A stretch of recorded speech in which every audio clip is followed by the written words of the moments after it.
Welcome to the video, ladies and gentlemen. The Bloodline has changed forever on WWE SmackDown. Quite a few big details happen there, and will it lead to a Bloodline Civil War Part 2? That's the big burning question we're answering today. We're taking your questions as well. We're going to do a live Q&A for us here today, and well, pretty much just go through some of the details. Nice and myself and then Steve going to be going through all the major topics for you on pro wrestling. We'll start off with the Bloodline then and the changes that have happened because, well, we saw the locker room backstage on SmackDown. Obviously, Cody Rhodes now has the big fancy locker room. Heyman said that losses have consequences. We can't have that until we have the championship back. And that is also the order of Roman Reigns. And Solo took a note of that those defeats have consequences. When we got to the ring, we saw Solo, we saw Jimmy, we saw Paul Heyman. And Solo pretty much took charge of the Bloodline. He told Jimmy that he loved him before taking Jimmy out of the Bloodline. He didn't just take him out of the Bloodline. He let someone else do it who has entered the Bloodline. The debut on SmackDown of Tama Tonga, former Bullet Club member, of course, the son of the legendary Haku as well. So it's great to see he is a part of the Bloodline. He's finally in WWE as well. There's been a lot of buzz about his potential incoming debut, and the fact he's a part of the Bloodline as well straight in means he's in for big things to come. And of course, like we said, Jimmy Uso was taken out massively from this point. Paul Heyman was screaming that this is what Roman Reigns wanted. He didn't want to see that happen, yet Solo didn't. He just ignored it. Samoan Spike. There was a steel chair wrapped around Jimmy's head in the corner. Of course, the run with the buttons to the face into the chair in the corner spot looked pretty brutal. Jimmy was out of it. And at the point that Paul Heyman wanted to call Roman Reigns, Solo Sikoa took the phone, stamped on the phone, so pretty much defied Roman Reigns and all the head of the table stuff that's been going on. But at the same time, Heyman was fearful, but Solo wanted to keep Heyman around. You're with us. You put up the ones to this new look of the Bloodline. Obviously, we know Roman Reigns. Then we're going to a bit of detail now. Roman Reigns, we know, is taking time off from WWE after WrestleMania, so he's not going to be back for a while. This is fresh. This is different. This is exciting. But this is where we lead to the idea of what happens to the Bloodline Civil War. Because we look back at WrestleMania, for example, Roman Reigns was pretty much taking orders in parts of WrestleMania. When you look with the finale of the tag team match on night one, The Rock was the one that demanded the tag to get the pinfall victory over the Cody Rhodes. Roman had the job done, yet The Rock put the hand out, did the rock bottom and the people's elbow to get the 1-2-3 on Cody. We go to night two. Obviously, we had Solo screaming instructions at Roman, and Roman was like, I know. So it was kind of like Roman's authority or head of the table status was almost questioned on that weekend. And then coming into this right here, and this is where I'm going to lead to where I think this is going. And then, Steve, I want your thoughts very shortly, and then we'll go to the chat afterwards. Is this an influence of Solo's work, or is this the influence of someone else's work? Because Roman is no longer the head of he's not the champion. So the question is he necessarily head of the table? Is the champion the head of the table? We look this past week on Monday Night Raw. Who was the person that confronted Cody Rhodes? It was The Rock. The Rock was the one who said he wanted that championship. He's going to go away for a while. We know he's going to film a movie. He's going to come back. When he comes back, he's going to challenge Cody Rhodes for his championship ahead of Roman Reigns, I might add, unless Roman should return before. But I don't see that necessarily being likely at this stage. Could it be a case that Solo Sikoa is actually doing the actions of The Rock? And this is the start of, like we said, the Bloodline Civil War 2.0. We can have Roman and Jimmy, potentially a return of Jey, because Jimmy's going to be lost in the wilderness now, probably going to have his tail between his legs. Jey has been known to show that vulnerable side to come back in. If he sees that his twin is suffering with this new bloodline, for example, Roman as well, maybe he might want to even up the numbers. But it could also be a case of this new bloodline may not just stop with Solo and Tama Tonga. There could be a new signing that's been made to WWE debuting very soon that could skip NXT, one that was formerly of MLW, Jacob Fatu. He's someone that could come in as well. So I'm just going to suggest and spitball some ideas out here. How about we get to the point where Roman might come back, for example. We might have a 6-man tag team match at SummerSlam. We're talking Roman. We're talking the reunited Usos. We're talking against then this new bloodline, if you want. The Wolfpack version, if you want, or whatever they want. Hollywood version. You pick your favorite. Solo, Jacob, and Tama Tonga. We could get a scenario that actually it's proven afterwards that that's where The Rock then is revealed, that he is the guy that's behind all of this with the other group, Solo's group, breaking forward. Perhaps that leads to War Games later at Survivor Series. Maybe that could be something that could go down with there. Could we find someone that evens up the numbers for Roman's side? We could talk maybe someone else that could be in and amongst that family, or a former bloodline member that isn't necessarily blood. Maybe a Sami Zayn could be someone that could be introduced back into the frame. He's been known to forgive people in the past as well. Jey Uso could be another reason, or attempt to come back into the group. That could lead to friction with Kevin Owens, but we'll come to that to a later time. But they could also lead then to what we suspected when we did our predictions for WrestleMania 41 the other day. Me and Nick Steve did a video on it, and we both suggested The Rock versus Roman Reigns. Is this the starting point to what is going to be the finish point of WrestleMania 41? Now, I'm aware I spoke for the first 5-6 minutes of this video, but Nick Steve has a lot of detail to go through, a lot of speculation to throw out there, and I wanted to give you a full story than a half story. What do you feel with what you've seen, and do you agree potentially with what I feel is how it could play out? Who's to even say that The Rock is claiming to be the head of the table? Because, I mean, if you look at that backstage promo where Tama walks up to Heyman and says, under orders of the head of the table, who's not to say that Solo wants that head of the table mantelpiece? Because The Rock, Roman did say that he is next in line for the head of the table. I mean, I'd almost like to see some sort of something we haven't seen yet. Like, for instance, the reason Roman isn't here is because Solo and Tama and The Rock have taken Roman out, but we just don't know it yet. That's why Roman hasn't returned. It's really interesting because, like I said, having Tama Tonga there finally, it's kind of like we've been waiting for this moment. And then obviously Jacob Fatu is on his way inbound, which I'm really excited for because the guy has got like one of the best Samoan drops in the business. And I'm going to be, I honestly, I couldn't even tell you. My brain at this minute can't comprehend. Like, I don't think I've had enough to work out where this goes. Because, I mean, you could go with anything. You could go with War Games or Survivor Series. But then, like you said, you're trying to find a couple of extra members, like you said, a Sami Zayn or whoever, to try and bolster that up. I mean, I think at the moment, it's probably just going to be the case of, see, I think it's even too soon to put Jimmy and Jay back together. Like I said, with the draft at the end of the month, that's going to be the most interesting point because you're going to see where Jay lines up, and if Jay ends up being on the same show as Solo and Tama, then sure, there's this storyline there to carry on. Like, that's going to be the focus for the next probably 3 months going forward to SummerSlam, just because Rock's away doing films. Roman's obviously taking time off. The reuniting of the Usos is probably the focus, just so then they can be part of the story. But like, I wouldn't want him to do it straight away. I really want to see Jimmy go through some really tough times, and then I really want to see Jay have like a crisis where he doesn't know whether to help his twin brother out or what. So it's like I said, the next 3 months is going to be these four. Then with that, that's probably going to be where they introduce Jacob in, and it's kind of like trying to work out a numbers, like you said, if they have Roman, Tama, Solo, and Jacob, and then you have, for instance, Rock, Solo, Tama, and Jacob against Roman, Jimmy, Jay, and Sami, for instance.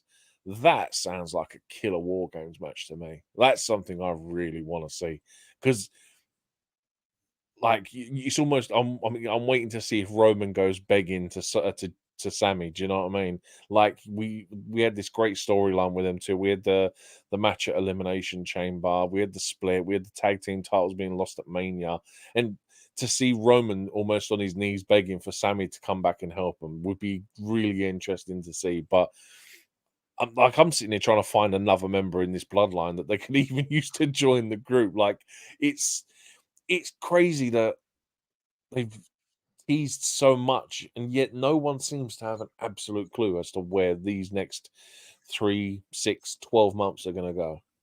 It's very interesting. There is another Fatu out there. So there is another one that could come in, but how advanced he is in his independent career, I'm not quite sure at this moment. In fact, his name is not quite on the tip of my tongue right now. So unfortunately, someone in the chat knows. Drop it in for us. But what I would say is that you mentioned about Jimmy and Jey, and it's very interesting the draft, the way that's going to play into everything, because the draft is going to be very key, like you say, for this, because if they're all on separate brands, then like you say, it makes it kind of difficult. Maybe we're all I certainly would have jumped ahead to a conclusion. I will not, will be not denying that. But what I would say is that if you have all those variables on one show, you could move all of it over to Raw because it's all going to be on Netflix this time of the year. And like we said, mentioned the idea about Bloodline Civil War idea. They're going to want to start hot on Netflix, so that it feels like the sort of angle that would work really, really well. This idea of cinema, the kids keep saying, you know, Rock versus Roman, as well as the big time main event as well for the first Netflix WrestleMania, or potentially, I don't know, Peacock's probably still got it as well, but for outside internationally, it would work as well. So it's going to be interesting how it's going to all play out. But I agree with you. I think Jimmy is going to hit hard times. I think that with it what comes with Jey, I think could be simply, you know, look, you broke away from Jimmy and from Roman for all those reasons, and we've broke away now. This is the true bloodline. You know, you could be a part of this, and that could be the confliction of Jey because he's now on the good side. You know, he's kind of like, you know, doing things for the right, but actually sees what these guys are doing for the wrong, and actually maybe the right is going to start to be seen in Jimmy's eyes and start to be seen in Roman's eyes, and that may be just a way that he may just turn and say, you know, blood is thicker than water, and they've come and seen to the way that I see things. There could be a different variables, and like you say, that could be a story just in itself for 2 to 3 months, and it would play out pretty well because that's a good length of time to tell that sort of story before you start bringing in your Romans, before you start bringing Dwayne back in. It's a plenty of time to make this story tell, because arguably could go on for it at least, and I say at least, it could go further than a calendar year. This could be the next 2 years of the blood. Just when people thought after WrestleMania 40 the bloodline stuff is going to start cooling down,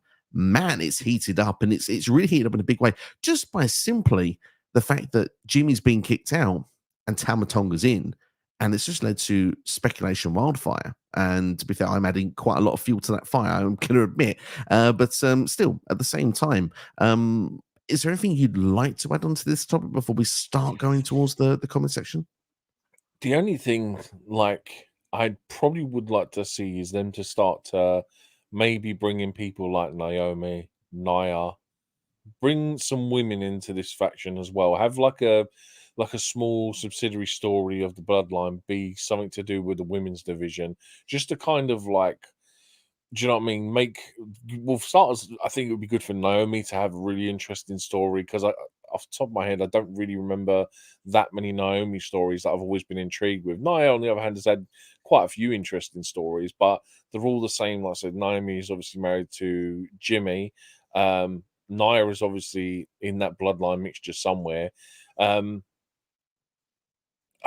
Dude, I like, again, my head goes back to who they can sit there and recruit, and I'm sitting there thinking this isn't the NWO, and you can't just bring in anyone. And my brain is trying to logically work that out. But the other thing as well is obviously, is Jey has Jey won a title opportunity, or is he in a final? Like, is he he's through to a final to face Priest? I think he won the 4-way. He's won the 4-way. Yeah, yeah, yeah. He's got the He's won the opportunity. 4-way. Yeah. Predict So that, I it think down the channel. I think it'll be a Backlash if I had to guess at this moment. Yeah.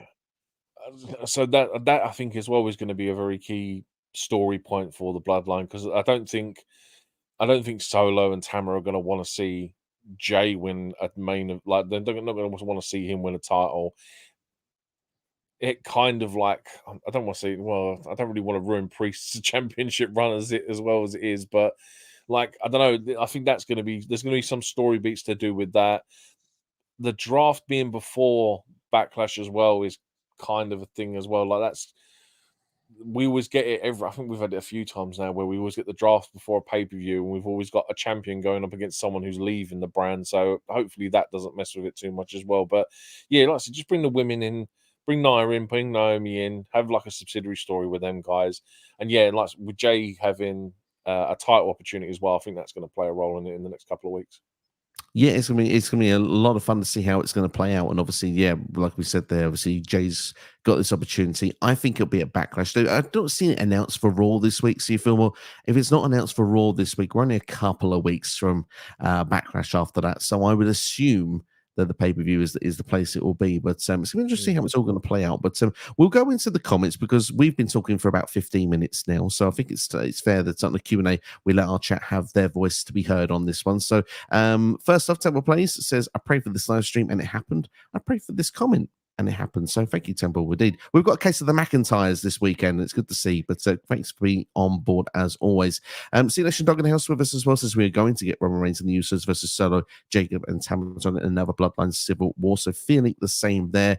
Temple raises us as well, goes for the War Games match. They're suggesting Sami Zayn as well, being there, going with a Shield gear theme as well. Interesting. But saying as well that Zilla, and that is the other Fatu, by the way, Zilla Fatu. It's on the Independents right now, but I'm not fully aware how far along Zilla is actually at this point. Temple is going to say that's the most overbooked main event in WrestleMania history, but loved every single minute of it. The greatest main event of our generation. We've got our review already on the channel for this one, but we both said what a main event it was. Absolutely, yeah.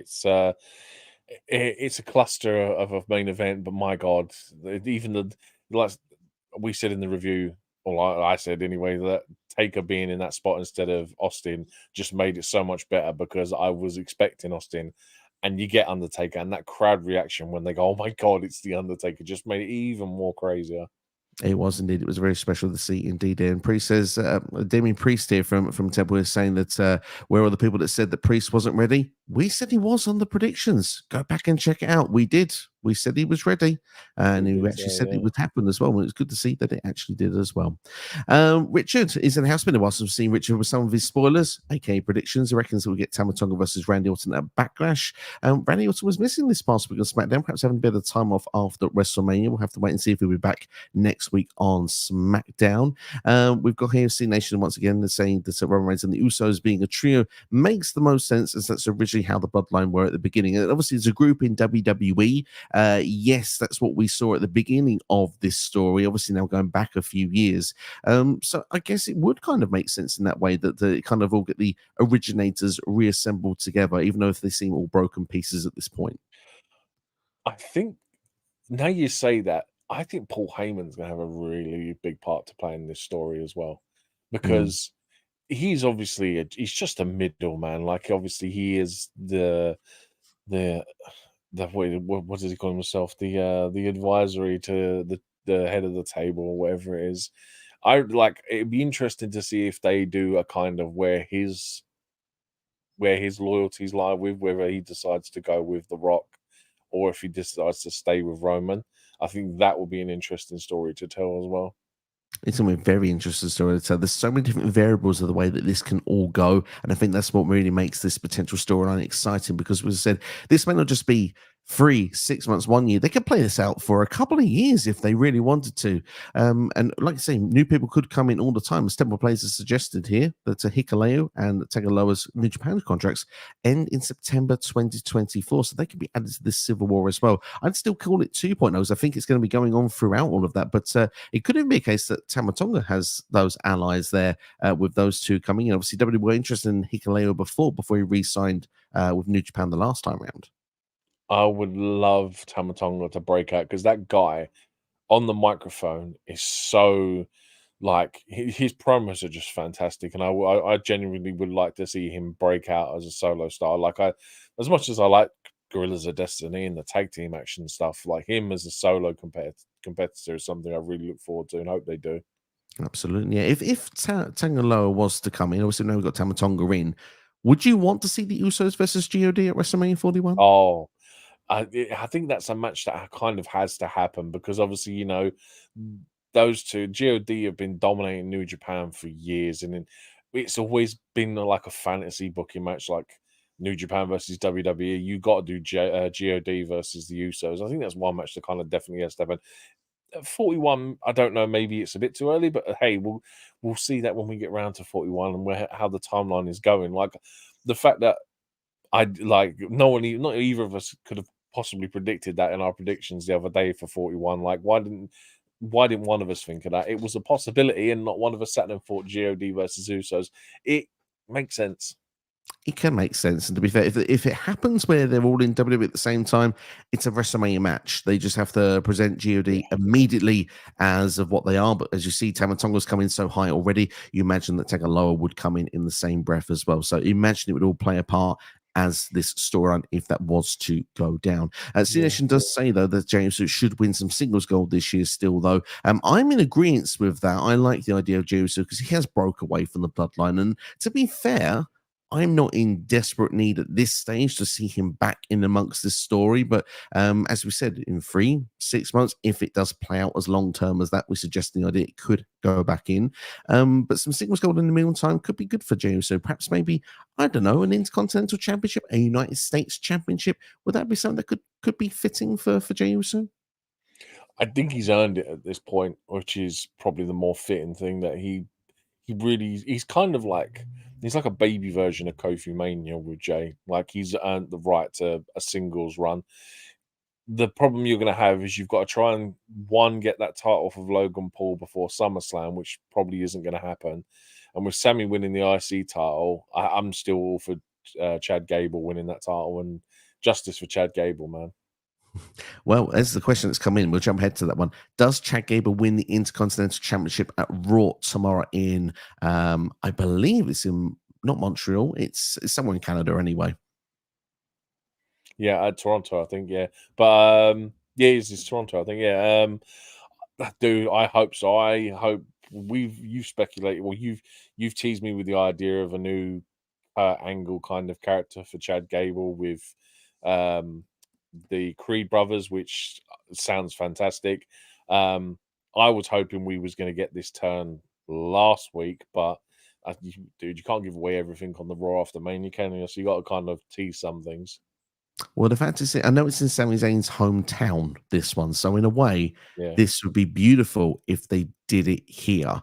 I will go out, CD, and say, yes, I think it happens tomorrow. The only thing that makes me think maybe it might not, because there is the part of me that goes, maybe Sami retains and Chad snaps afterwards, and that's what leads to the rematch as Chad as the bad guy, and then he gets the title because then he cheats and he gets the help to win. But I would like to think that he could just do it tomorrow and cheat in the match tomorrow, and it just, he picked off a vulnerable Sami Zayn. Who knew did all the hard work to put Gunter away, something that he couldn't do. I think would be a much more fun storyline rather than just snapping at a later date. Yeah, I mean, we said it last week, whenever it was, that we'd like to see the story play out. That it's Chad turns around and says to him, "I couldn't beat Gunter, but I know I can beat you," and which is why I'm taking that Intercontinental title off of you. Absolutely. Temple reminded us here, Zilla is Umaga's son, and it's stupidly good. And just like his father, I cannot wait to see him in ring if he is as good as his father. And also suggesting the idea of Ava and Naomi versus Tamina and Nia Jax, a female bloodline tag team match. I think the only grey spot for me with that would be Ava, really. I just feel in ring too green for me, but maybe she'd be improving behind the scenes. Possibly. I mean, Tamina is like the most distant relation in this whole bloodline, from what I gather. Like, she just seems so far away from being part of it. Like, I know she was with Usos when they first debuted and stuff, but I think that's the only time they've ever even referenced Tamina being part of the bloodline. I mean, it's just been a long time. She's had long distance from television in general, really, isn't she? It's been a very, very long time. But definitely, I think Nia Jax and Naomi would certainly be a way they could go with it as well. Moving as draft talk, then we've got in here now. Roman Reigns should go to Raw. Seth Rollins should go to SmackDown. Says CD. I agree with one of those and not the other, but I'm going to reserve my one for now because draft videos are coming out in the next week. So I got to give a bit of a hook for people that actually want to see these. So CD, I agree with one of them. And Steve, do you agree with one or both of these? I would. Again, it depends on this whole bloodline thing. That's why I think the draft issue is going to be really special as well. I think, like, hopefully it doesn't get linked to like the other year where the first like 6 or 7 names they pulled out of the hat was the leaked list in the exact order. What was it? I think WWE put out a list of names and it was the exact names they tweeted out in that order. So hopefully it doesn't go as bad as that. But I think Seth going to SmackDown makes sense. But I'd like, it depends on who's where, whether Priest is on SmackDown, whether Cody's on SmackDown. So I think it's a bit too early to say who goes where. I think like we've got a couple of weeks to build some stories and give some sort of clue as to where people should be going. It's probably going to be a better shout sort of in 2 weeks' time. It's going to be interesting. It's going to play out because obviously, like you said, the story's building now, usually around this time of year, which is quite fun as well. They put some stories together, some that are going to be long term. You can tell this one was Solo. This isn't going to be finished by the draft. This is going to carry on into at least the summer, perhaps all the way to next year's WrestleMania. But with other ones, like we see potentially could be Sami and Chad, for example, they could be feuding now because they might separate. And also same with Jey Uso and Damian Priest, because they're going to separate in about 2 months' time.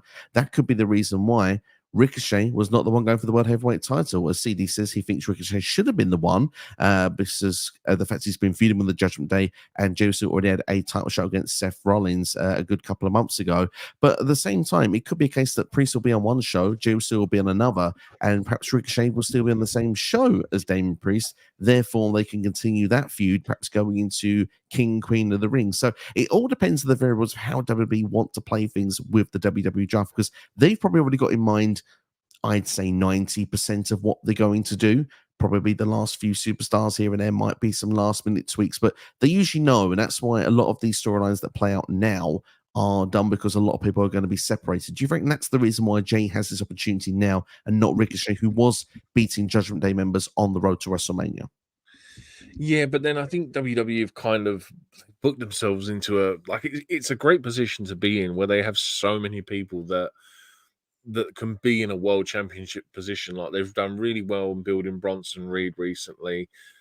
Ricochet has obviously gone on a fantastic run the last couple of months, picking up a lot of wins, and ultimately does deserve a title shot at some point. Obviously, there's your standard guys that should be in that world title picture: Kevin Owens, your Sami Zayn, your Randy Orton's, whoever. And it's like it's I think that without really knowing what's going to go on for the next 12 months until the draft happens is the biggest problem, because we can sit in fantasy book till the cows come home, but without knowing what the rosters are going to be, it kind of doesn't make sense. Do you know what I mean? It's kind of it's all hopes and prayers and wishes and thoughts, and it's kind of like we don't know what's going to happen. But yeah, you're right. It may be the case of that's why Jay's getting his shot here. Maybe that's why they're going to separate him. They're going to put him on 2 different shows.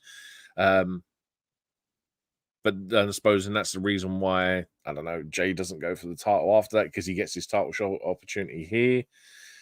Who knows, man? Like I said, it's such a brain fart at the minute, because you don't know who's going to go where on what draft. And if you put him on the same show as Cody with champion, you kind of think, well, I don't really think he's going to be in the main event scene with Cody Rhodes. So that's probably why he's going to be a mid-carder. So yeah, it's a bit of a head scramble at the minute, but give it to sort of Backlash, the Raw, SmackDown afterwards. We'll probably have a better idea of what's going to happen for the next 12 months. We probably will. We're making some ideas for sure on that one. Mike in Tannerhouse, Mike in the house, hope you're doing well. Is suggesting as well the idea of the War Games match at Survivor Series. There's Solo, Tama Tonga, Jabba, Fatu, and The Rock against Roman, Jimmy, Jey, and Sami. Zayn certainly would fit. He said with Sami, as he had sides with the original Bloodline. Absolutely would indeed. We suggest this at the very start of the video, Mike. So it's good to see that you see the same vision there as well. Seems to be quite a popular vision as well. I know Temple Plays has been posting ideas of that as well. But also we have here, Solo said it was orders from the Tribal Chief, but which one? That's also another little clue that it could in fact be The Rock.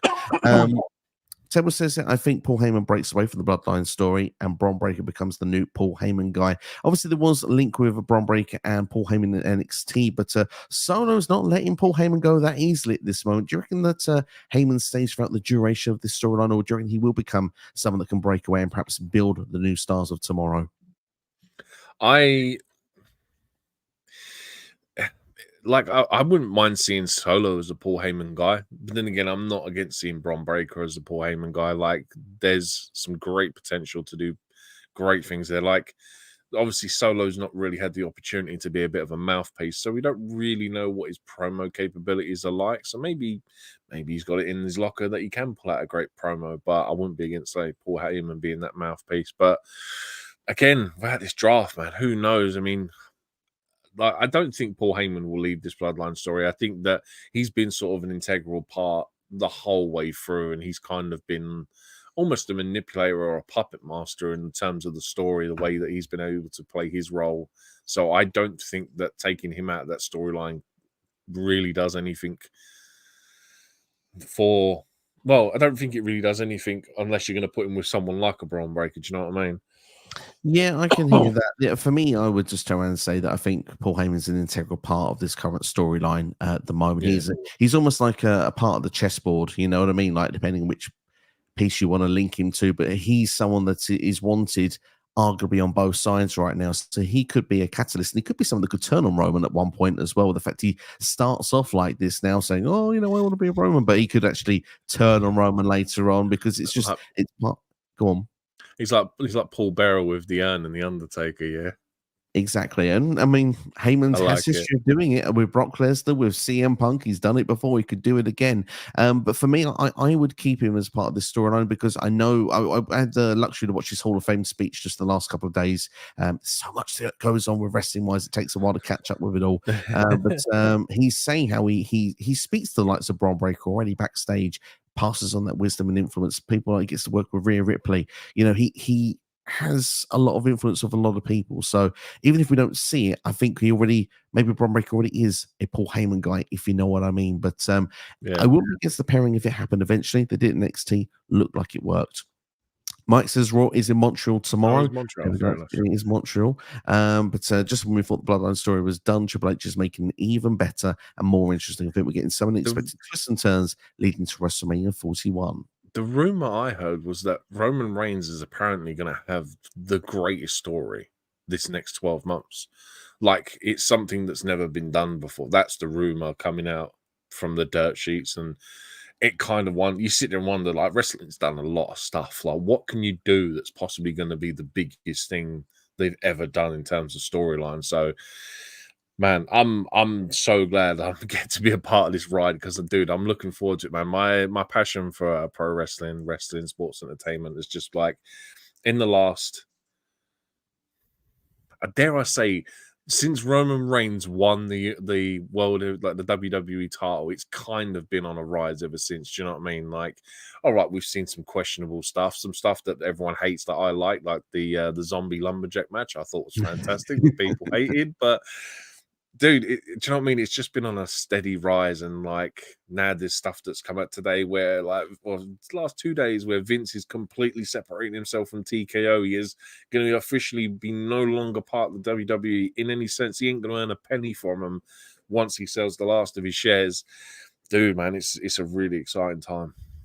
It is a really exciting time, and I actually am going to agree with you because I think this is the story that has, I mean, I hate saying makes wrestling cool again because who uses cool in 2024? It's not really the thing, is it? You don't have to say it. And The Rock is the biggest star in the world, okay? It's cool, all right, guys. It's cool. But damn it.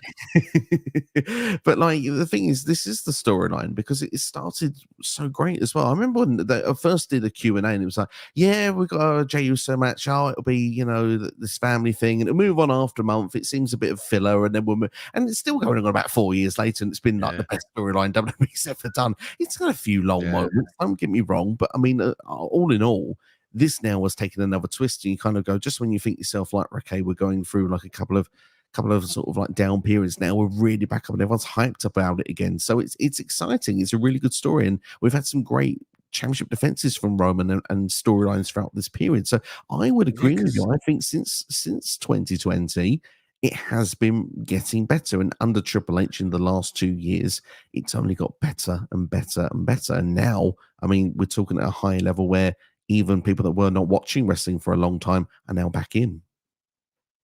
Absolutely. I mean, and the reach that they're going for now, especially with people like Logan Paul, and like obviously WrestleMania is a massively star-studded event. You saw from the likes of San Francisco 49 players, Philadelphia Eagles players, Snoop Dogg, Motionless in White, and do you know what I mean? All these people, obviously it's WrestleMania season, they do that anyway, but they seem to be making it a bigger thing just to get more of a reach, and it is genuinely becoming okay to watch wrestling. Do you know what I mean? Like for years, man. I remember from when I was about the age of 10 up until maybe, when did I stop caring what people thought about me? Maybe 5-6 years ago. I was afraid to tell people that I used to watch wrestling because you always had that stigma about it. But now, especially now, like, I'm quite happy to tell people I watch pro wrestling. At the end of the day, if you don't like it, you don't like it. You watch stuff that I don't like. I'm pretty sure there's people out there watch Love Island.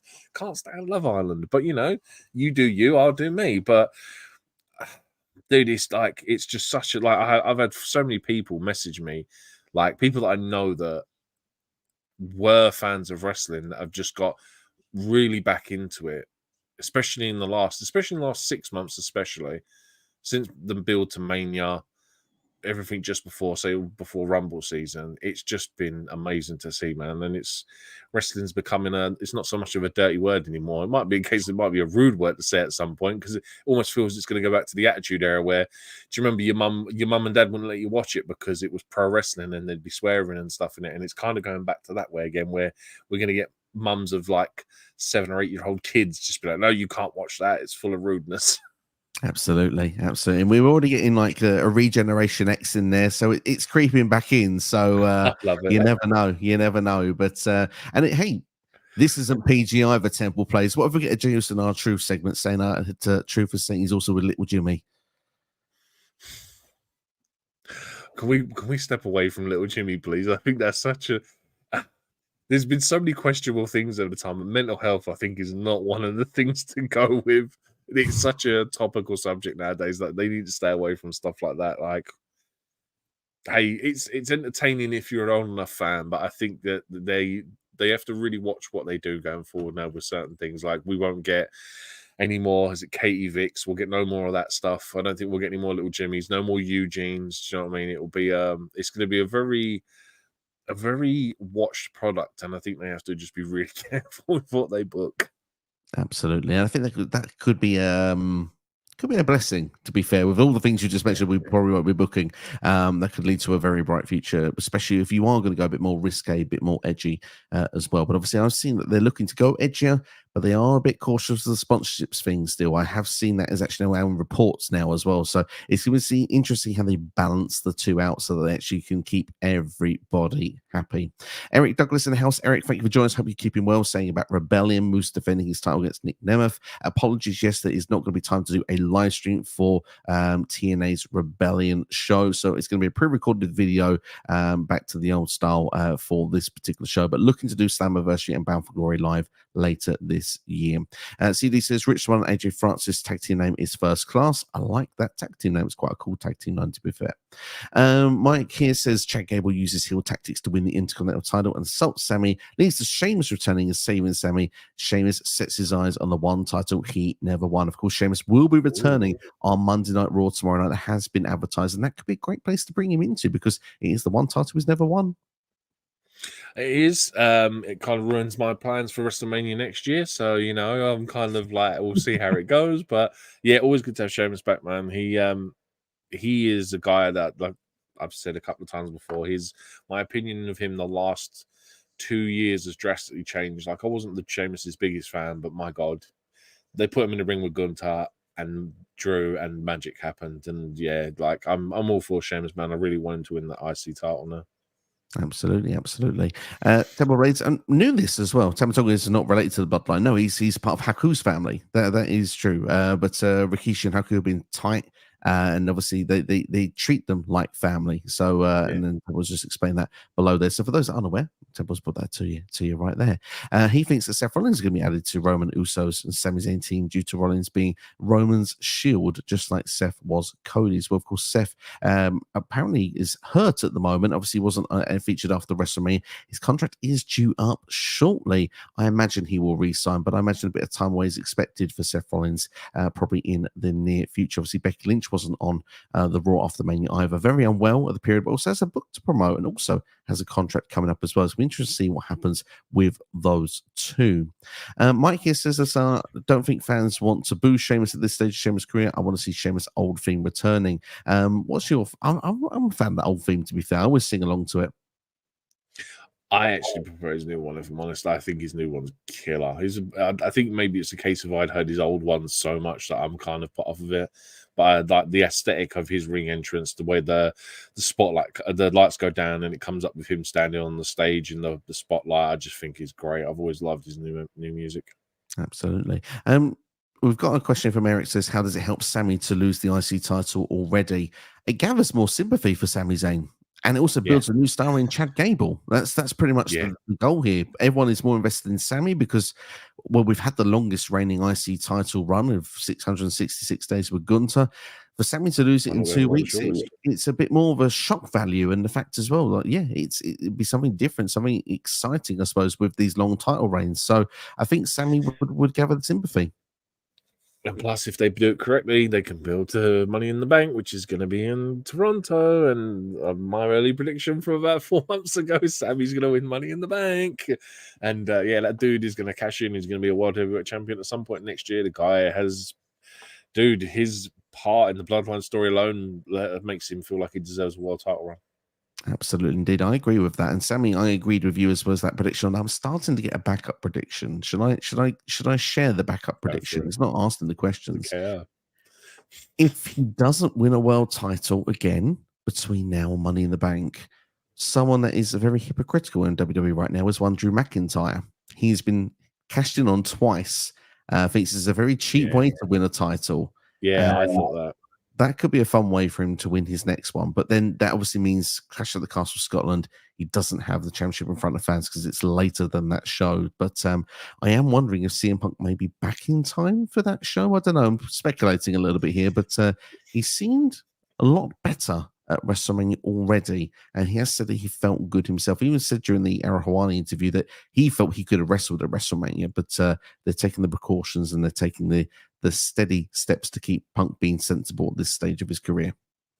Yeah, commentary done a good job with that, and the fact that saying from Raw Monday night that he'd have been cashed in on twice and all this kind of stuff, and I was like, oh my god, you're actually putting it in my mind that Drew may win that Money in the Bank. But I wouldn't want him, because Money in the Bank is before Clash, yes, or is it after? After. Well, so we have Clash in the middle of June, and then we have Money in the Bank at the start of July.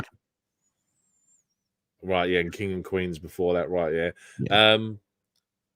See, I want Drew winning that title in Scotland.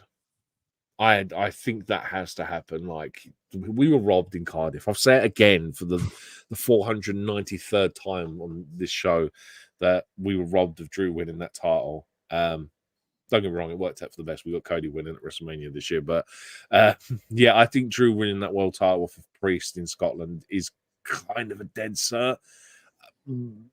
It also would be interesting to see where Drew lies with his contract at that point as well, because apparently, again, he hasn't signed a new contract. They're not in a rush to make these people re-sign. It's kind of a case of, we're going to offer you one, especially with Seth and Becky. It's kind of going to be a case of, write a number down on a bit of paper and we'll pay it with those two. Drew is going to be kind of along the same lines, but with his contract, I feel if he wins that title at Clash, you can guarantee the guy's re-signing. So they might even use it as a storyline segment. Do you know what I mean? We've obviously had MJF doing it in AEW for the last 2 years until all of a sudden it just disappeared and wasn't a thing anymore. So maybe they do it with Drew, but maybe they do it as an old, like how CM Punk left with the title when he beat Cena. Maybe Drew's going to be the next one. He wins the title at Clash and he's going to leave and not go and just take the title and go home with it. That'd be hilarious, because just have it for CM Punk would be a really fun way to play that story out even further. So funny. We will be talking more about CM Punk later. If it's not brought in the questions, we will give our reaction to the footage that was played on Dynamite. God, yeah. And I have a little follow-up prediction to come with that as well. Several places, do you have any thoughts on WWE Speed and the WWE High Speed title? It's identical to Stardom's High Speed title with the time limit. Now, I'm going to be honest with you. I've watched one of these speed matches. just purely because it came on X and I had 2 minutes free, and it was, I believe, Ricochet versus Dragon Lee, which I was like, yeah, all right, that sounds fun to watch for 3 minutes. But I'm not sure I'm super invested in this. I'm not going to go out of my way to watch it. It feels like it's just it's something to get people hooked on social media, and it's an easy way to get people that have got short attention spans. But I'm not desperate for this. I am holding in my judgment just for the pure fact that we had the same thing with the mixed match challenge, and I was very skeptical about that, and I thought this is just a cheap ploy, a silly sponsorship deal, and it actually turned out to be quite good. So I'm holding. Like I said, we're probably going to get some killer 3-minute matches, but I'm waiting to see if something bigger comes out of it. I'm not a big fan of the Heritage Cup and the way that's done, which this is almost gives me the same sort of impressions where it's time limited rounds and almost makes it feel like boxing, but you never know. So I'll wait until it happens, and I don't know if they even teased what the championship looks like yet. I have no idea.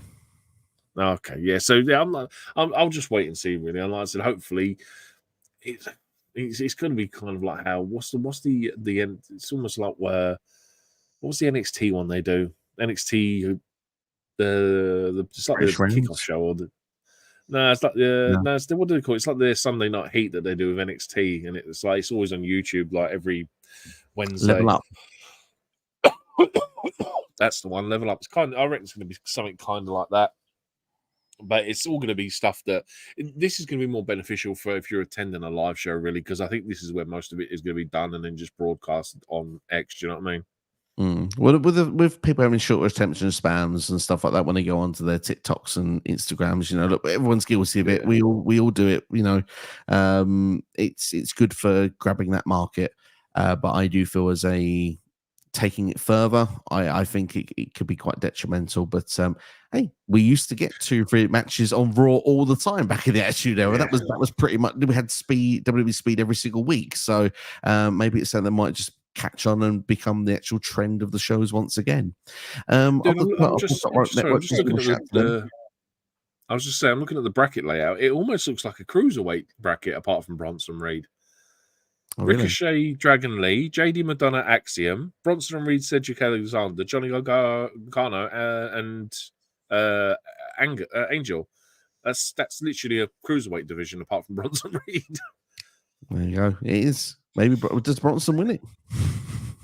Well, he's through to the semis against Johnny, apparently, and it's Ricochet versus JD Madonna and the other one. So we'll see. See what happens. It's going to be fun to see how it plays out. Shout out, by the way, to Off the Top Ropes Network, by the way. Thanks for tuning in. Hope you're doing well. CD says, what happened to Luke Gallows and Carl Anderson after going after the NXT Tag Team titles? Because last week NXT, the offers a pain tact. Nathan Frazier and Axiom. Absolutely. Well, Luke Gallows and Carl Anderson lost the number 1 contenders match before Stand and Deliver. So they're at the back of the line.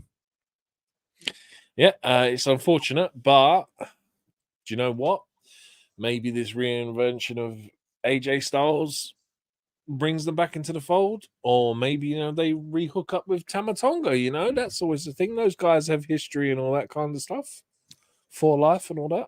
Glad you mentioned that, because when we do this, we now have Gallows and Anderson, we have Tama Tonga, we have Prince Devitt, which are all original members, if I'm not mistaken, of Bullet Club, and we have AJ there, a former leading as well. I think Gallows was added later. I think it was Anderson, Devitt. Who's the big guy? I can't remember who the big guy. Bad Luck Fale. Bad Luck Fale. I think those 3 were the original 3. I think there was one other member. I think, but there's some form of the original iteration of the Bullet Club. Yeah. Early days Bullet Club. Then let's go with early days. It was 5 of them under the roof now. It feels like they could do with something with that at some point if they wanted to. But obviously, we've had the OC, we've had the club, and it's not really been pushed the way they wanted it to. But Gallows and hopefully they find themselves something to do on WWE TV, because they are criminally underused, if I'm being brutally honest. But CD says the Bloodline story is good, but eventually WWE will have to move on from it. Eventually they will, because eventually that's far down the line. But right now, it's not going to be that time. It feels a very exciting period to still be a Bloodline fan on the WWE TV screens. Bit weird sentence I put out there, but we're going to roll with it anyway. CD says WWE should keep comedy because sometimes people need a laugh. They do, and they should do comedy. Just shouldn't be dodgy comedy, I think is what NXT was referring to earlier. Yeah, absolutely. Like, don't get me wrong, I love I love it when the locker room spills out and they end up having a brawl with everyone. Like, that stuff just makes me crack up, man. It's so funny. Like, it's so stupid, but so funny. I do enjoy it. And yeah, man, there's enough good guys in that roster to have a good mixture of everything on the show. Like, your Bloodline is going to be your serious main focus. I mean, dude, the Regeneration X, as I'm now calling them, thanks to you, of Ciampa and Gargano, those two alone can do a whole comedy spiel set of their own. So, yeah, there's enough for everyone on these shows nowadays. Absolutely. Eric reminding us as well with Sami Zayn. Obviously, he would have 2 back-to-back IC title runs that were short. Obviously, his last one was very short as well, losing to Ricochet. And CD actually counters that and says, well, actually, as an underdog babyface, it helps him have any short title reigns because obviously, well, he was a heel, I believe, the last time, but he was a conspiracy theory who deserved to lose quickly last time, but obviously would garner sympathy as a babyface this time. And I would agree with that there. I'm not going to lie to you. Yeah, and we'll move on to the next comment. I was trying to do 3 things at once here. No problem.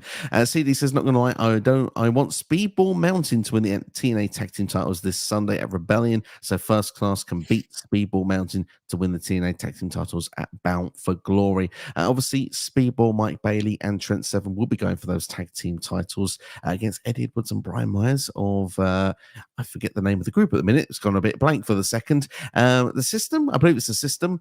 So yeah, it'll be interesting to see how that's going to play out. I'll give you an early prediction for this one. I actually think that's not going to happen, but I wouldn't be against it happening because, being patriotic and that, Trent Seven winning the title will be quite fun. A big fan of Speedball, Mike Bailey.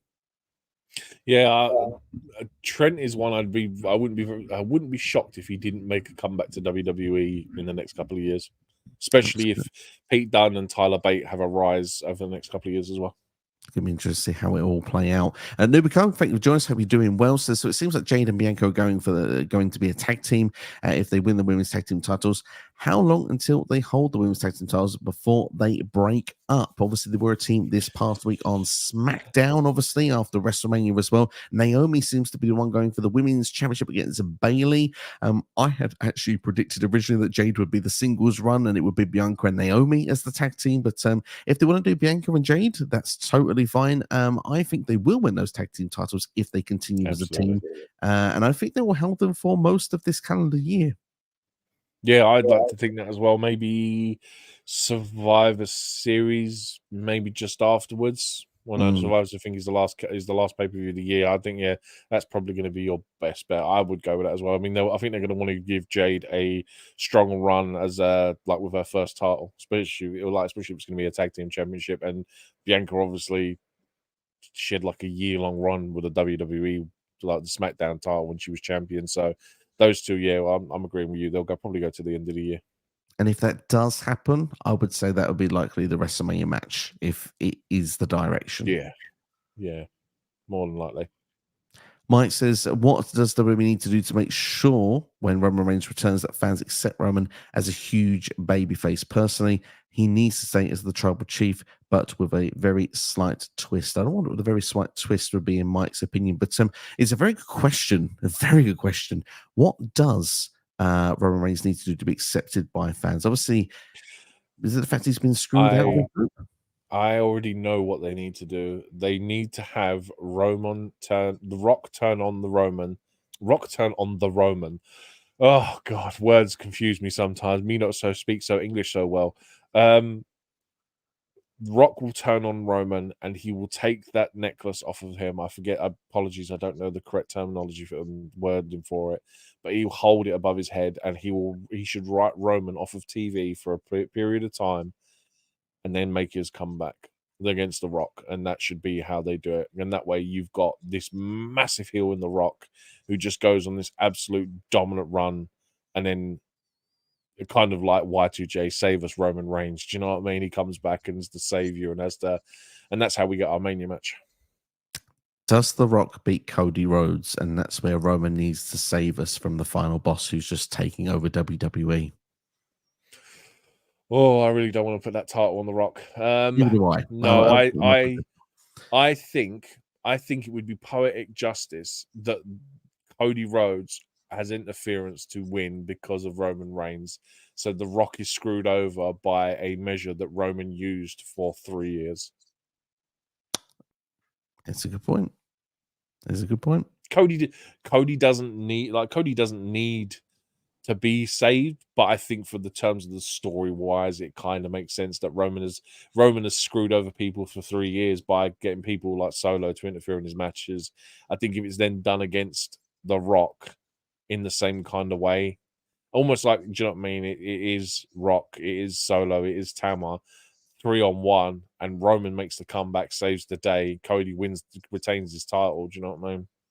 It would gather an interesting reaction from people, wouldn't it? And obviously, I think the thing that stumbles me is the idea that Cody would almost have to thank Roman for what's gone on. After all they've been through, it'd be kind of like a full circle kind of moment if Roman actually saves Cody in that situation. He's probably not saving Cody because of the fact of what's on the other side, but just that aftermath for me just thinks, wow, that'd be quite a moment in itself. That would be quite gripping TV. But then I suppose if you take my idea of The Rock standing over Roman holding the necklace, what if Cody comes out to try and save Roman from The Rock, and Roman is simply returning the favor when Rock has his championship match?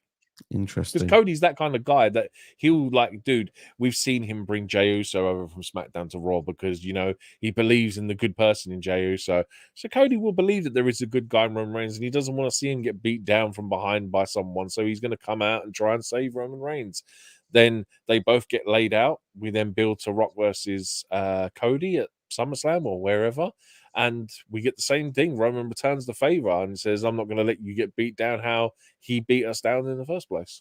Absolutely. Funny we mentioned Cody Rhodes because Pierre's joined us. Said, really wish for the November Bloodline Original, Roman, Jimmy, Jey, and Sami or Zilla Fatu against the Bloodline 2.0 in War Games. War Games is a very popular theme. A lot of people think of this idea, but just made me think. We've talked about Sami Zayn being the one, but what if the sort of stuff you've just mentioned happens and Cody Rhodes is in amongst with Roman, Jimmy, and Jey inside of War Games? Do you know what? I think from a psychological point of view, that's a great way to go, because the fact that Roman is teaming up with the guy who beat him for the world title and is essentially the top guy in the company, and these two now have to work together with Jimmy and Jey. And obviously, Jey is Cody's guy and Jimmy is Roman's guy. It kind of almost is poetic. It kind of is like a. Do you know what I mean? What's the old saying? Keep your enemy. The enemy of my enemy is my. What is it? The friend of my enemy. The enemy of my enemy is my friend. Do you know what I mean? Yeah, yeah. And the things you mentioned there that Cody sees the good in Jey, if he could see the good in Roman, see the good in Jimmy. Plus, it's the match his dad invented. And after all, it all comes to that theme song. Wrestling has more than one royal family. Yeah, it's all there. It's kind of poetic in itself, doesn't it? Kind of works. CD says, not gonna lie, I have not watched any of the WSP because there is too much wrestling already. I agree. It's hard to keep up with everything. Even if it's 3 minutes per match, it's still too much. 3 minutes too much. It's 3 minutes too much. And if you add it with the tournament, it sounds like 12 minutes the first round too much, plus the rest on at the end. Eric Douglas have a great question. He says, how would you have Bo Dallas return? Obviously, Uncle Howdy stuff has been teased around. One thing we've seen today, I forget the promotion. Unfortunately, it's not sitting in front of me, but Eric Rowan. Oh, I have it. Eric Give Rowan. me 2 seconds. I'm kind enough to find that for you. It was East Coast Pro Wrestling, ECPW. So Eric Rowan was due to appear at that promotion, but is unable to now due to contractual obligations somewhere else. So look, he's appeared in AEW as Eric Redbeard. He has done that. But you want to put 2 and 2 together. We've seen the slight glitches on WWE TV and the music starting again before some shows or in adverts or whatever. So it looks like the Uncle Howdy stuff is going to happen in tribute to Bray, which I think is is a classy move. And if they're going to bring in, for example, Eric Rowan to be alongside Uncle Howdy, that could be quite fun. Braun Strowman will return eventually. I'm now speculating they could align him alongside them as well if they wanted to, and they could finish that story off, which was Bray's story, the vision that they were going to do with it. That could be quite interesting, and Bo Dallas would have a prominent role on WWE TV as well as Howdy.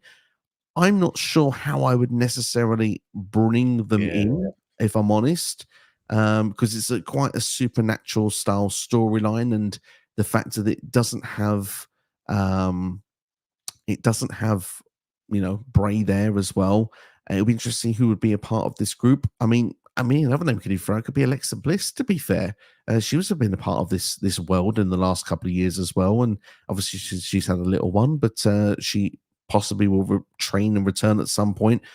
Could have some form of faction there. And you look at WWE, they've got those style of factions. If you want this as a babyface group, maybe something like the Final Testament could be a way to start off with. Yeah, hopefully if they're not around in NXT for too long. Yeah. I honestly I couldn't even tell you how they're gonna do it. I put a bold prediction. I text yourself and I text Jonesy, and I was like, I wouldn't be surprised if Uncle Howdy becomes WWE champion or World Heavyweight champion, more likely, in the next couple of years. Just because obviously they did the same sort of thing with Christian when Edge retired, and they did the same with I forget his name now. Someone else they did it with who did it because someone else retired or someone else passed away. Do you know what I mean? It was when Eddie passed away, Ray became champion. Yes. So I imagine it'd be along the same sort of line of that. So that I think he will be. It's pretty safe to say he will become a world champion at some point. But I'm just looking. Sorry, this was what I was doing as well. I was just looking at a calendar quickly because, unfortunately, October 31st is on a Thursday this year. So I was, do you know what I mean, just long balling it and thinking that maybe Halloween Havoc makes a return to the main roster, and they could have done that as their October pay-per-view, and obviously being spooky season and the character being supernatural, maybe it's too easy to do and there's something else. But dude, I'm genuinely looking forward to it because it's just going to be good to have a supernatural character on screen again. Like, the good thing about this is what was so great about Bray is that every week we would sit there and we would watch these promos that would just be dark and sinister and gloomy, and there's dirt and there's cobwebs and there's just these puppets, and all of a sudden when he actually is on TV, it's a kid's show and he's a bit of a psychopath presenting a kid's show, and it was kind of like,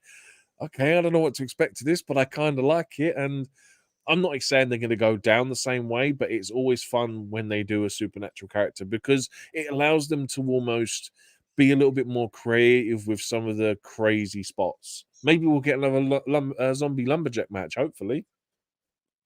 I mean, that's split opinion on that one, but but I know what you're saying. No, I know what you're saying. What was the match they had for Bray at Rumble? His last televised one against LA Knight. Yeah, but what was that match? There was a Mountain Dew match, wasn't it? The one that was all like neons and stuff like that. Yeah. I thought it was great, man. The aesthetic of it, I thought was fantastic. Give me a second. LA Knight, Bray Wyatt. Pitch Black match because it was the drink, wasn't it? It was Mountain Dew Pitch Black or something. They could get that in there for Uncle Howdy match. I think could be quite fun. Something different, something interesting. Have to wait and see how it'll go. But yeah, go on, carry on. But I was going to say the rebirthing of the Wyatt family, I think, is like, I would like to see Bo almost do something like how Bray's Eater of Worlds character was, because I think for me personally, that's the one I enjoyed most, was the Eater of Worlds, and the gospel he used to spew, and like almost like the redneck kind of character that it was, and like almost the a cult kind of character I thought was like his best version. So I'd like to see Bo come back and do something like that. I personally agree, just because that was my favorite incarnation of Bray's character. And to obviously not carbon copy it, but to do something on a similar wavelength to that, I think would be quite interesting. So yeah, I like where you suggested where that could go. It's gonna be interesting. It's gonna be fun to see how it's gonna play out the next number of weeks. Obviously, they're starting doing the teasers again, so let's see if it's gonna happen over the course of weeks or months. And when he does come in, hopefully they've fitted a good storyline for it. I imagine he's going to be after the draft, so they can just fit it in, slot this Bo Dallas character and how they want to do it naturally after the draft. So yeah, hopefully be on a Raw or SmackDown in the near future.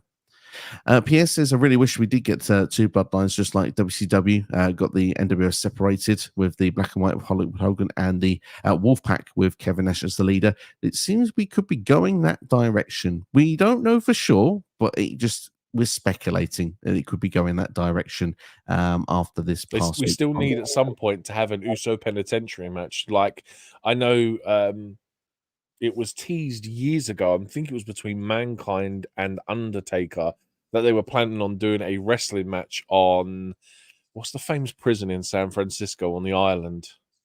Oh, I don't know.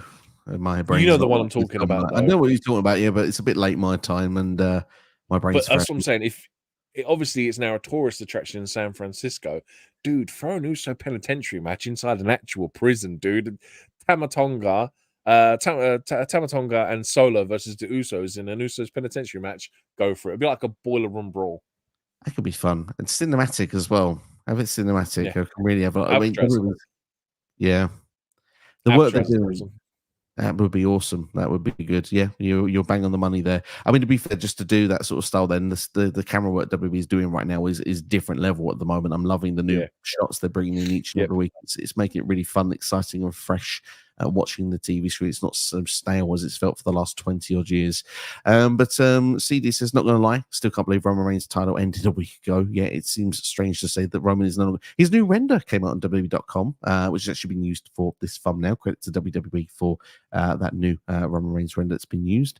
Eric says, I was kind of hoping to see Dustin, but I understand. I'm guessing that's amongst Cody's celebrations after winning the title. Yeah, fairly understanding, but Dustin's contract will be up. Maybe he'll come back soon.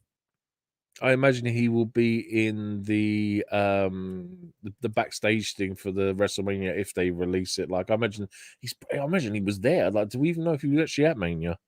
No clue. Fair enough. But yeah, I'd imagine he'd be there.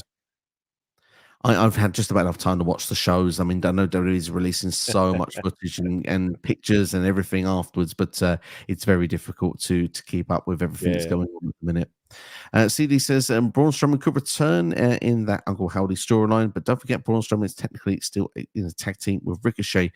Yeah, but I mean, I've kind of forgotten about it. I mean, to be honest, I'd actually forgotten Braun Strowman was part of the roster until about a couple of weeks ago at one point. It was only starting about Royal Rumble returns and then Raw after mains and stuff that I remembered Braun was part of the roster. As long as you don't come out in them red jeans, I'll be all right with anything, really. They're quite bright, aren't they? They were. And he doesn't seem with Nicholas either. Ricochet we can deal with. But Sination says WWE've messed up Karrion Kross again. I just knew this would happen. It hasn't clicked with Karrion Kross, unfortunately. But they got him on WrestleMania, so that's a win to begin with. I think the Final Testament, unfortunately, for that group has potential. They just being on a show with the Bloodline that eats up so much TV time, especially when The Rock was there, would take up like half of the show just talking himself. It's difficult for everyone else to get their time and get over. And for a group when it's got 5 members in it, they need time to establish their characters and to get over. So I agree with this comment, but I feel also it's almost unfair on the fact that they've not been given, I feel, a fair opportunity to get over. For me, I almost feel like AOP are the wrong team to be with them. Like, I like the idea of AOP, but essentially when they came out with Cross, it was just, they don't even have like a new look. It's just, oh, look, AOP are now factioned up with Cross. And it's kind of like, I would have liked to have like reinvented the character somehow, made them look, because at the minute it generally just looks like Karrion Kross is tag teaming with AOP. Like, they don't look any different. And then obviously they bring back Paul Weller in as well. And I'm kind of like, yeah, it's just kind of okay. Like, we got a great match at Mania, which is probably the best thing out of the whole thing with Bobby Lashley and the Street Profits. But Like, I'm kind of like, yeah, they need to do something with him. I don't know what. Like, maybe, like, I think we was all begging for a faction to start with, but like I said, I think they picked the wrong guys to do it. So maybe he needs to go back to being a solo star again. I don't know, but maybe he needs another run in NXT just to restart, inject his career or whatever. But yeah, I don't know, man. Like, hopefully it all comes out. Do you know what I mean? It all comes out smelling of roses at the end of the day.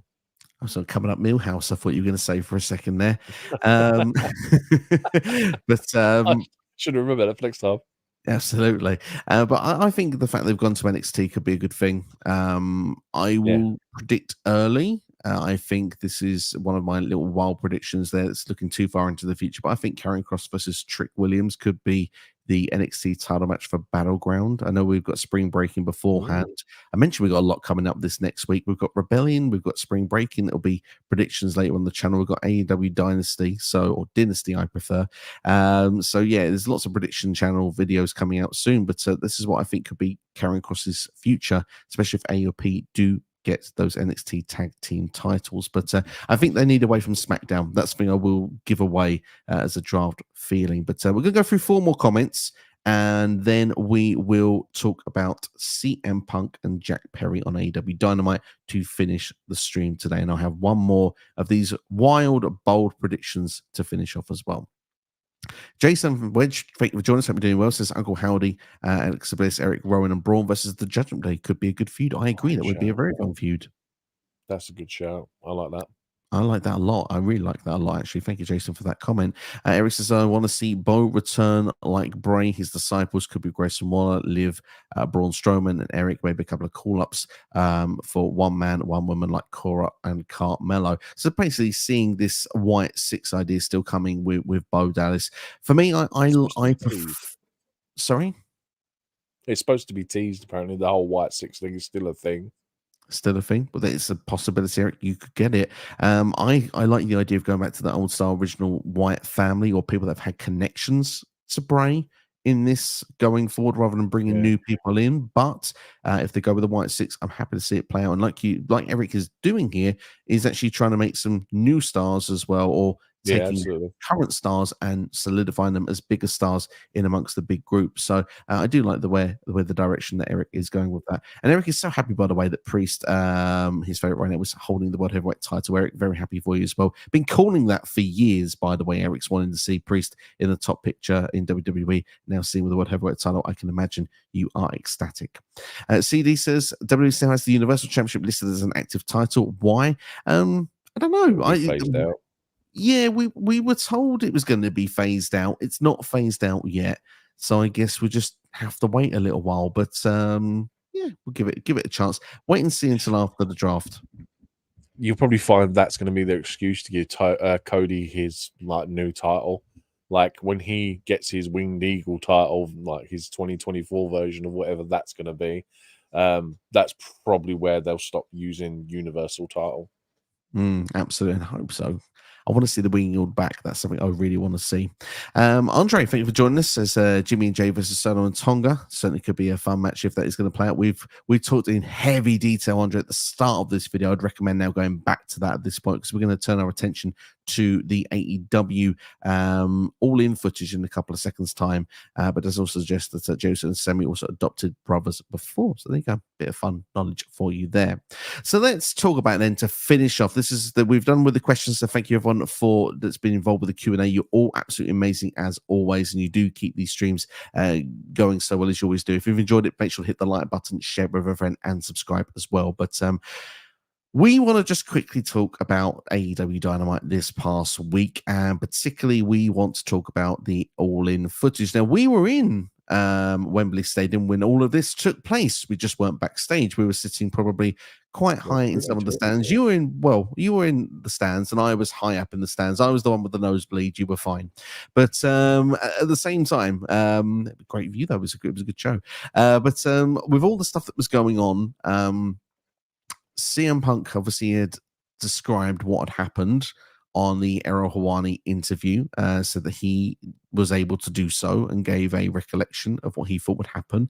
And obviously we got to see the footage of what happened here. And I don't think it's too different to what CM Punk said in the Howdy interview. That's just me from my take. No, I don't know what the point of it was. Like, I texted you this before, and I said this feels like a very Vince McMahon move where it's been done to try and draw in the numbers and the viewing figures to increase, especially with the fact that WWE was supposed to be dropping the WrestleMania documentary Wednesday night as well, as probably about the same time Dynamite was meant to be on. So I can see it was probably used as a marketing stunt to try and draw more numbers in. But I mean, dude, if we've ever seen something that pulls back the curtain more on wrestling, this is probably going to be top of that list, isn't it? Like, there isn't much else. Like, because what do we see from the footage? You've got a couple of the refs. We've got Chris Heroes there as one of the producers, I imagine. Then we can see Joe in the background. Hook's there walking around with the FTW title. We got Jack Perry. Then we have Punk come in, and it literally is exactly what Punk says, give or take a few things. And it's like, I don't like. We all sat there and first imagined that it would be something almost like they were putting this on TV to show that Punk was lying in the Howdy interview, and that's not actually what happened. Or even to make people sour on CM Punk and try and make CM Punk look like a dick. Excuse my French. And it's kind of like, well, you've not achieved that either, because Punk is kind of in, like, even like in terms of wrestling at the minute, he's kind of a tweener. Like, he's meant to be a heel babyface kind of guy, like we've just seen him cost Drew the World Championship at WrestleMania. And it's like, if anything, all you've done is made Punk look like a bigger badass by showing this footage. So I don't understand what they're meant to have gained by showing this footage. It's, dude, it's the strangest thing, man. And I can't, like, I'm not Tony Khan's biggest fan by any means. Like, there's things he's been done over the years that have just really put me off the guy. But this is almost like he just wants to bury his own company now. It gave me that impression. Obviously, I don't think he genuinely does want to do that, but it felt like, no, obviously, if you think this is a good idea, you need to talk to a few people before doing this, because it's not a good idea. I try and, like you said, pinning back the curtain. Let's take that comment first you said there, because literally, yes, what you're basically saying is this was what happened is real.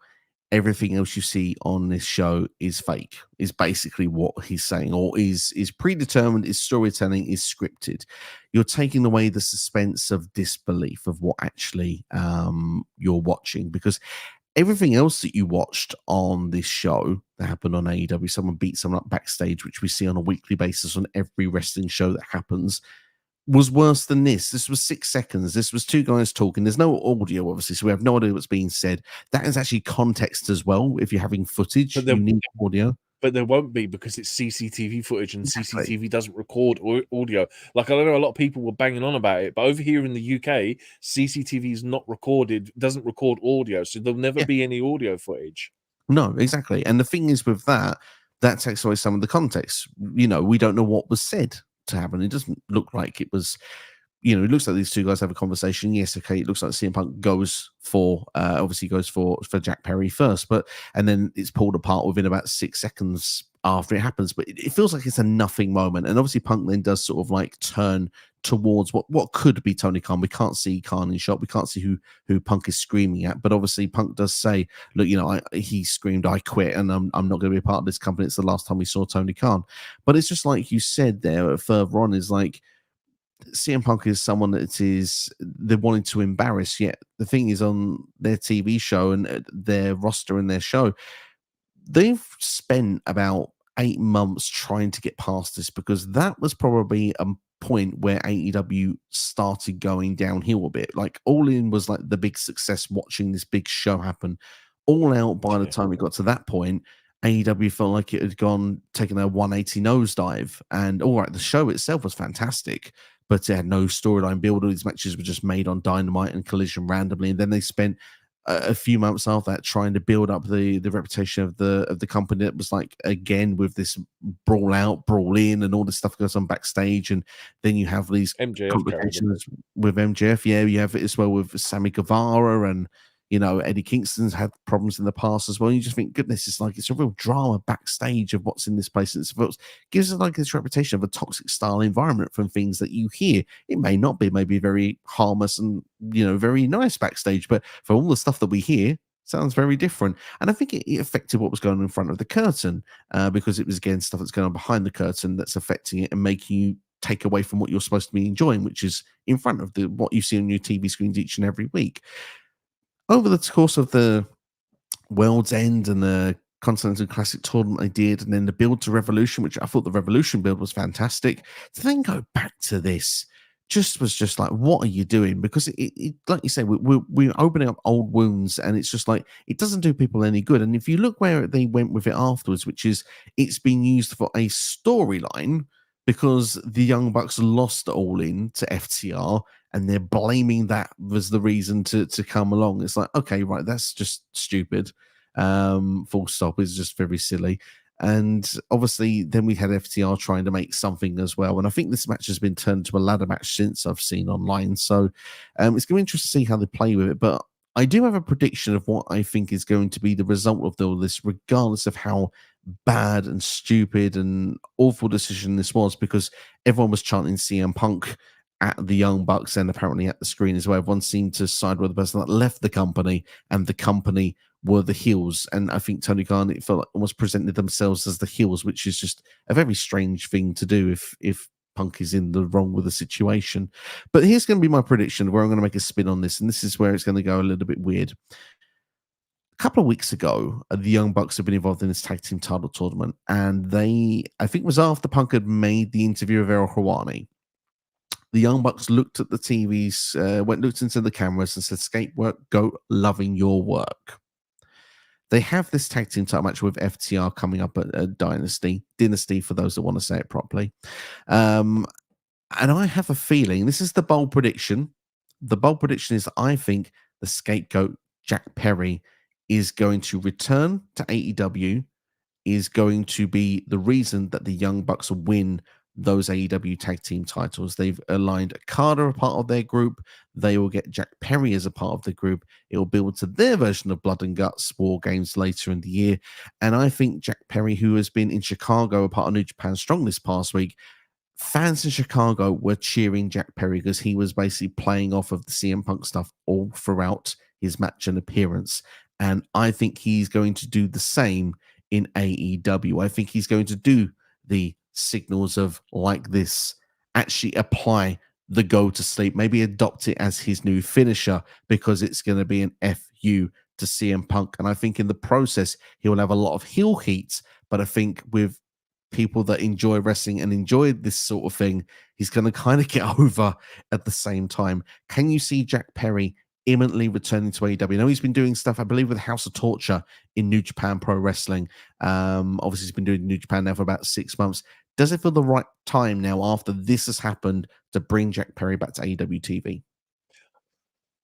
I'll give Tony Khan props. If this is the idea, he's got some big cojones.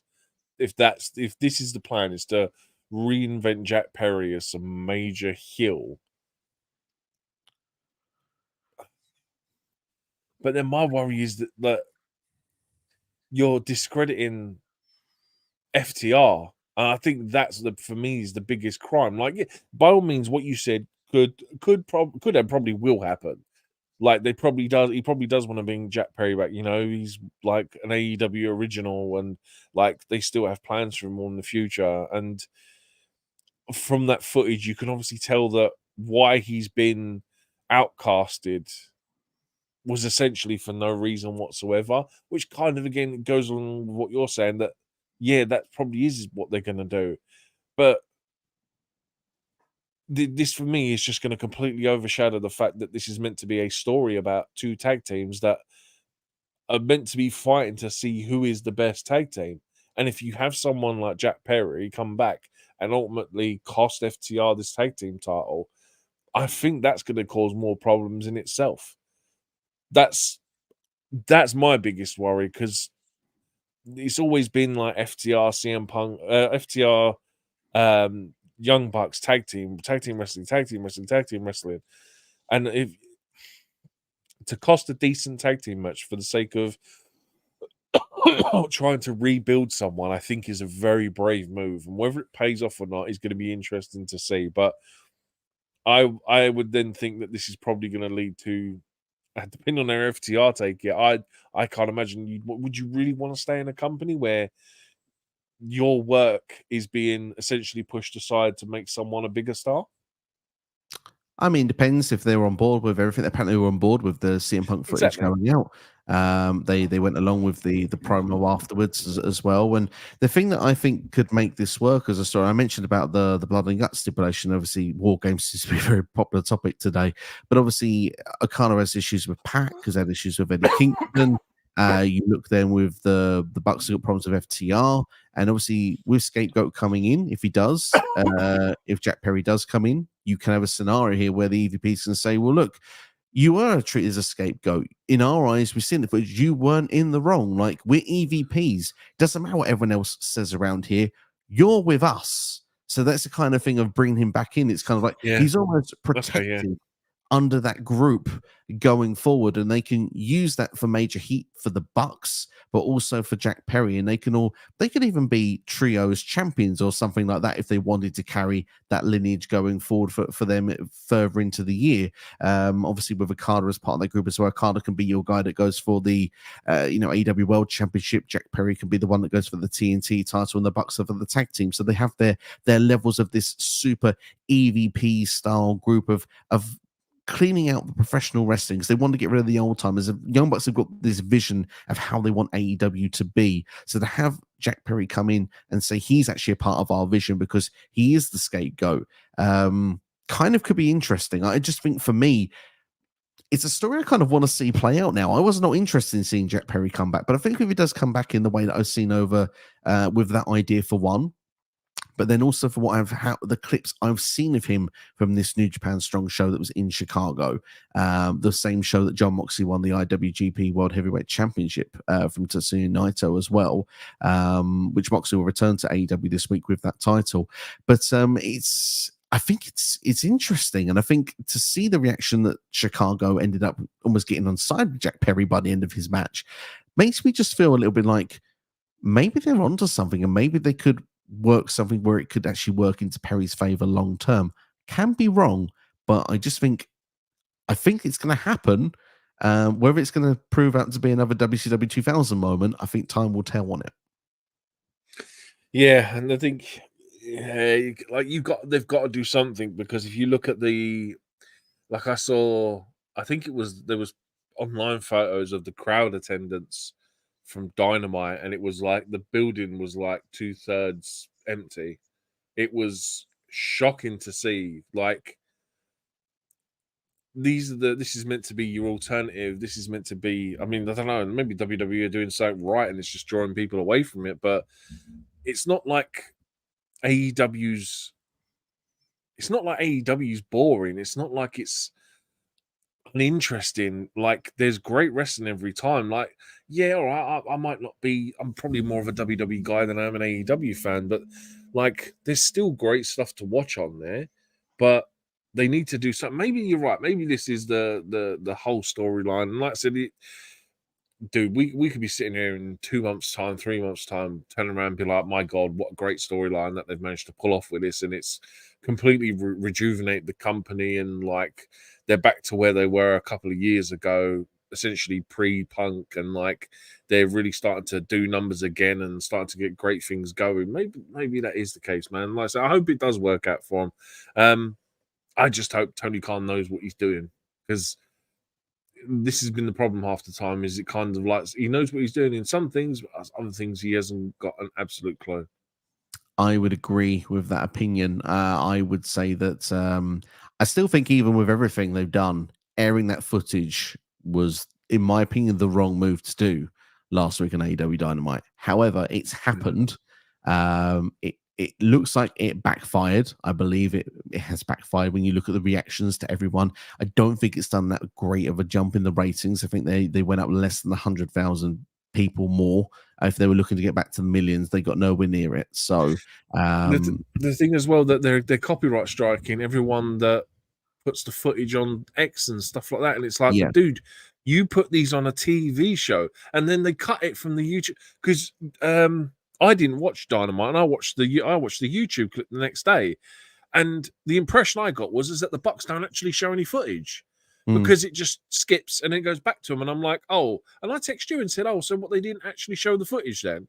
And it was only when I went online and went on X and like I actually see the footage and went, oh my god, they've actually shown it, but then why have they cut it? Like, that's the biggest thing I don't get. Like, maybe he regretted it after all, like just because of the amount of backlash he was getting. It seems like such a costly mistake to make because now he's paying for it. Massively. But maybe, as I say, there was an ulterior motive. Whether it's worth that motive, I'm not sure. Maybe the fact that Jack Perry had so much hate, maybe they wanted to embarrass or felt they were going to embarrass CM Punk. But as I said, in my opinion, from what I watched or hearing Punk's description, doesn't sound too different. Doesn't necessarily make Punk in the right. No, not necessarily. No. I don't agree with violence in that way where, towards your colleagues. That's just not what I believe in. But at the same time, I think that when you hear Tony Khan, for example, say that he feared for his life, for example, which he did quote to say on, I believe it was AEW Collision after he fired CM Punk.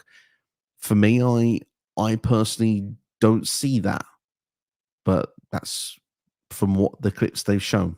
I understand Punk could probably be very intimidating in that moment if you were near it, but I would think that maybe would I fear being hit potentially?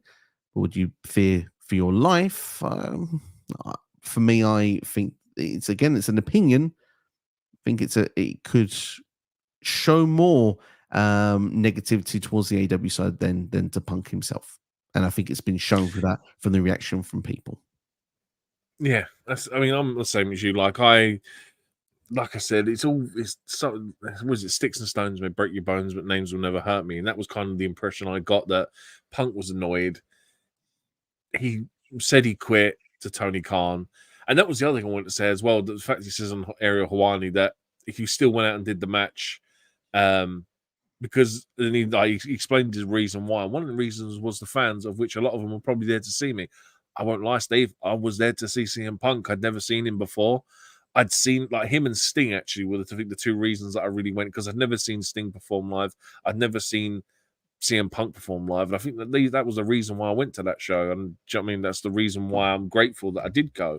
I mean, we even said it last year after we talked about it that maybe this is the last time we ever actually see CM Punk in the wrestling ring, and I'm really glad that I went in the end. But yeah, he's not wrong, man. Like I said, most of the people that went there probably did go there to see him.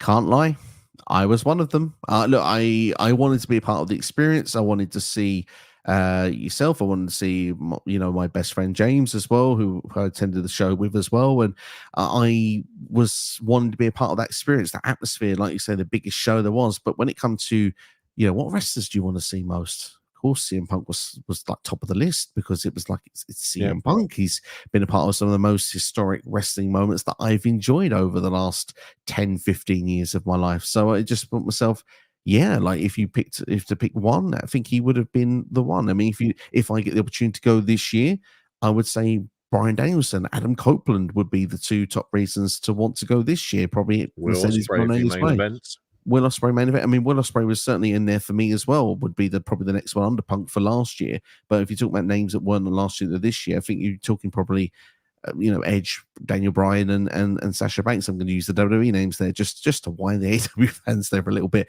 I'm on both sides of the fence, but it's just for me, those probably would be the names if it was this time round. But it's interesting. It's really interesting from what happened this week. On the talk of young William Ospreay, what was your take on his promo? Because I mean, I texted you during the week and said he's close to doing. Well, in fact, I'm pretty sure I said he's probably burned some bridges there and will probably struggle to actually ever get a move to WWE in the future. But then, do you know what I mean? I think you said something that I sat there and thought about it a bit longer and went, you know what?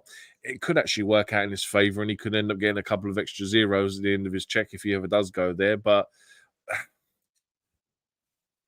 I don't think Triple H's statement personally was aimed at Will Ospreay.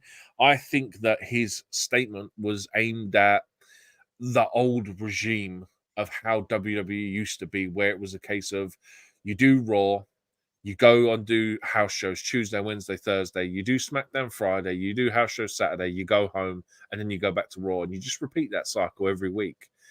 And it was a lot for me. That was a lot of the reasons why a lot of the guys first left WWE in the first place. Was that schedule was an absolute killer.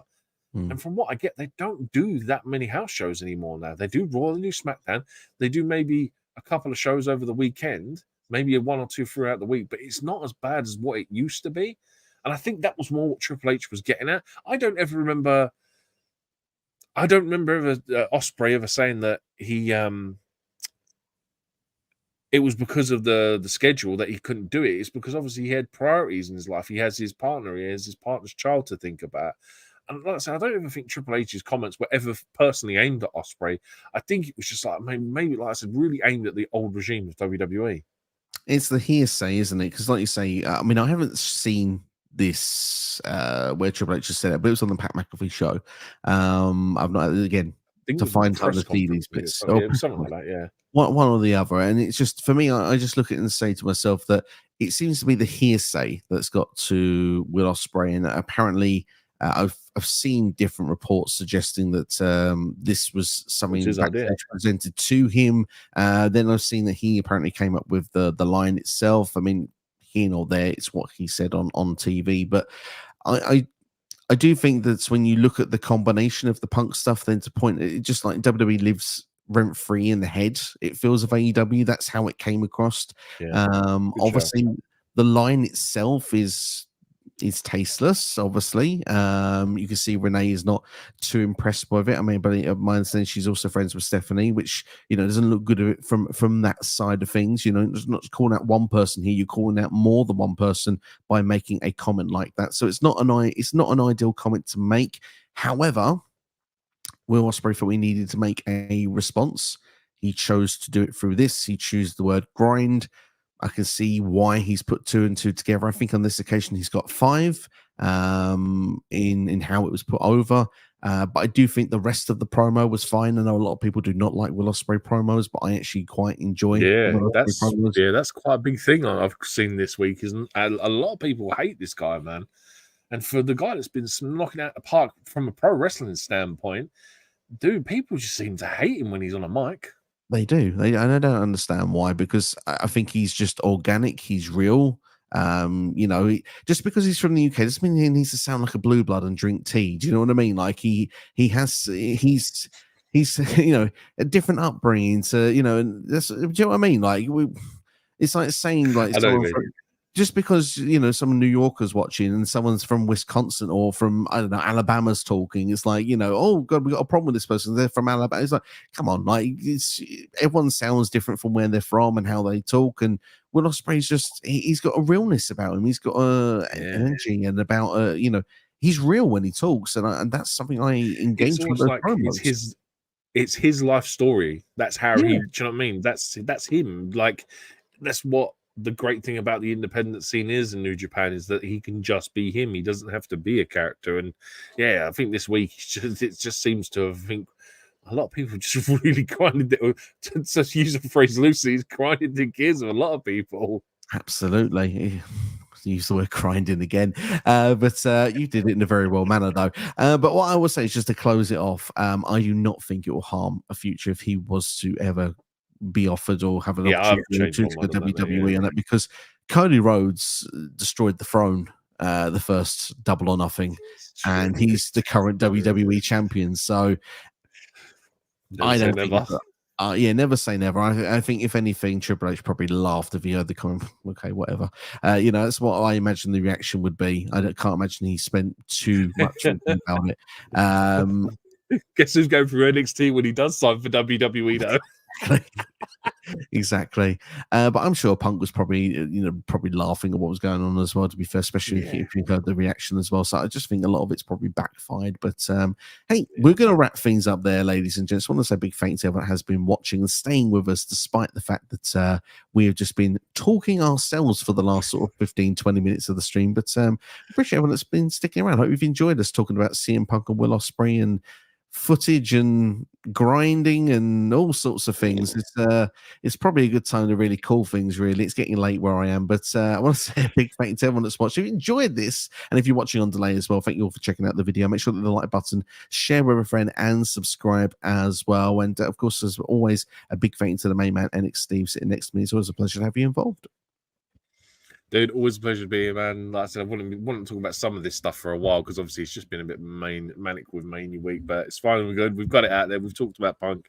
We've talked about Ospreay. Now we can move on with whatever's next in the wacky world of professional wrestling, which is more likely going to be the WWE Draft. But we've got a big week ahead of us here on this channel, ladies and gents. Like I say, apologies, TNA Rebellion. It's not going to be a live stream like I originally intended at the start of the year for the big four shows, but there will be a pre-recorded video aiming for that to be out tomorrow. The start of the draft videos will come out on Tuesday, and that'll be coming for you, I believe, will be NXT related. Myself and NXT will be back for a special rewind on Wednesday, which we'll reveal for you now will be WCW Spring Stampede 1999. The last ever good WCW show. There's no pay-per-view that is as good as this after this. This is the best one. And if NXT thinks that this show isn't very good, you won't like what's going to follow. So that's all I'll say with that. But yeah, that will be the show live on Wednesday. That will be what we're doing on Wednesday. And expect then to get AEW Dynasty. It's Dynasty. Dynasty predictions will be dropping on the channel on Thursday. Unsure yet if they will be live or pre-recorded. We'll see how we go with that throughout the week. But thank you all for watching anyway. Look after yourselves and each other. And we'll see you for the next video. Enjoy the rest of your weekend. And if you've missed anything, particularly speculating about a Bloodline Civil War, potentially 2.0, then go back to the start of the video now. Look after yourselves. See you for the next video. Take care.